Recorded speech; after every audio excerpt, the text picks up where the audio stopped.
It is currently the 9th going into the 10th of July 2013. Typhoon Soulik still spinning up here quite rapidly. Winds right now gusting up to 240 kilometers per hour. JTWC expecting to intensify up to that point, but it's already there and it's expected to continue to intensify. So I would not be surprised if this storm makes it up to a Category 3 or a Category 4 equivalent on the Saffir-Simpson scale as it does continue to push off there towards the west. Really is going to be packing quite a punch there to northern Taiwan. The southern portions of the southern Japanese islands, including there for you in Ishigaki and Miyako-jima, where, well, I may very well be here into one of these islands or in northern Taiwan sometime here on Thursday, Friday, and Saturday. So stay tuned with us here at westernpacificweather.com. We're going to continue to keep you posted and updated and get some footage out of this area. But also here at the website, we're still making these video updates with Weathercaster Pat, so continue to follow the YouTube channel, also us on Twitter.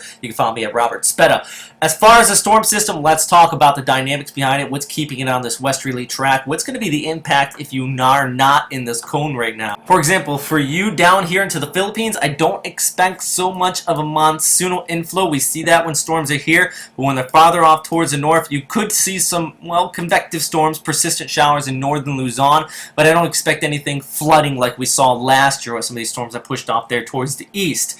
Also, though, you are going to be seeing the waves, and that is going to extend far away from the center of circulation, up to about 6 to 7, even 10 meters high in some locations here. Northern Luzon, I expect about 6-meter high waves here. Definitely fishermen stay out of the water on Thursday and Friday as this passes by there towards the north. And this is just the wave model outlook showing here how high they're going to be. Here on the right, you do see the numbers here in meters, not feet, remember, so this is much higher than feet.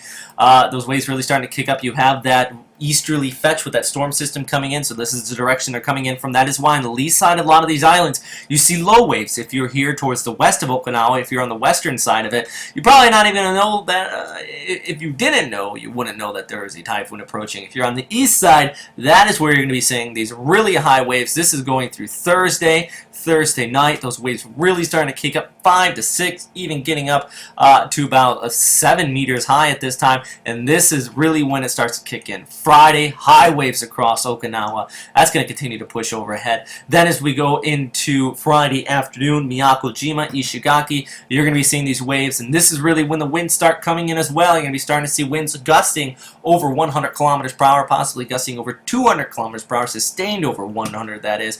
And then, well, I went a little bit too far there, Friday night, and then into Saturday, this is when we're going to start to see Taiwan, Taipei, right near the coastal areas. You could be seeing 12 to possibly 13, 15 meter high waves out of it. Next, we're going to take a look at the high resolution ECMWF model because we want to talk about the rains coming out of this storm system. Let's scroll through here, let this buffer and push through Wednesday into Thursday. This is going through, well, Thursday early morning just off the coast here. Naha, by this time, I do think a lot of flights coming in and out of this area are going to start to get canceled. You can still fly in and out of Taiwan if you want, but then it's going to start to push off there towards west. Already seeing the waves kick up by this time. But really where you start to see the high winds is this areas in here where you get those isobars really close together. Think of this as one of those, just basically a funnel. The closer you get, the tighter it gets, the higher the winds are going to be, the higher the gradient. Also, these areas in the green showing the heavy rainfall. So don't be surprised if by Thursday night you start to see some outer rain bands push across portions of the southern Japanese islands here. I'm talking about you here in Naha as well. You could be seeing some storms, even the risk of tornadoes coming ashore. That's always a threat when you have a tropical system pushing through. Now, they're usually relatively weak tornadoes. Water spouts, more likely that come ashore, but there's a possibility here. By Friday early morning, this is when conditions are going to go downhill. Very likely. Still a few days out, but still very likely. Here for you in Miyako-jima, right here. Ishigaki over here towards the west. Winds will really start to ramp up here as we go to Friday, well, through the late morning to the afternoon hours. This is by, well, Friday afternoon. Ishigaki in the eye wall here, likely going to be seeing the eye, and it's in the afternoon, so about 50,000 residents on this island here.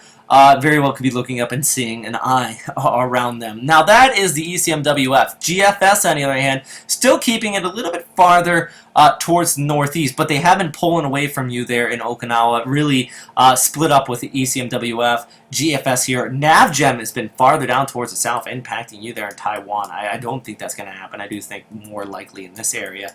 But with that said, though, still about the same time frame. Friday afternoon is when you're going to see the worst of the weather here into the southern Japanese islands. A little bit farther there towards the north with the GFS, but I would take more confidence in the ECMWF because it's a little more higher resolution, as I've had better luck with that one in the past. But this one still gives you a good idea of how big the wind field is going to be in the general direction and the general intensity of it as well. Possibly Category 3, or likely a Category 3, possibly a Category 4 typhoon out here. One other thing I also want to mention, and I forgot to mention this so much yesterday, is that after it does pass through these areas on Friday and Saturday, well, some models taking it out into portions of Fujian province here, GFS pushes it out there towards Shanghai and eventually clipping into Seoul area there into South Korea by the end of the weekend. So even after the storm impacts these areas here, all the way from northern Guangdong, Fujian province, and up towards Shanghai and even Korea, you got to be watching out for some gusty winds possibly making landfall here. Also, that heavy rainfall that comes with these landfalling tropical systems, especially along eastern China. You've been dealing with the rainy season front, and it's still going to be dropping some heavy rain. So there's a very serious risk of flooding out here, even there over towards the easternmost portions of the Yangtze River. Now, this one I've been talking about, that split in the models, though. GFS still pulling out there towards the north, ECMWF right in the middle, NavGem farther down towards the south.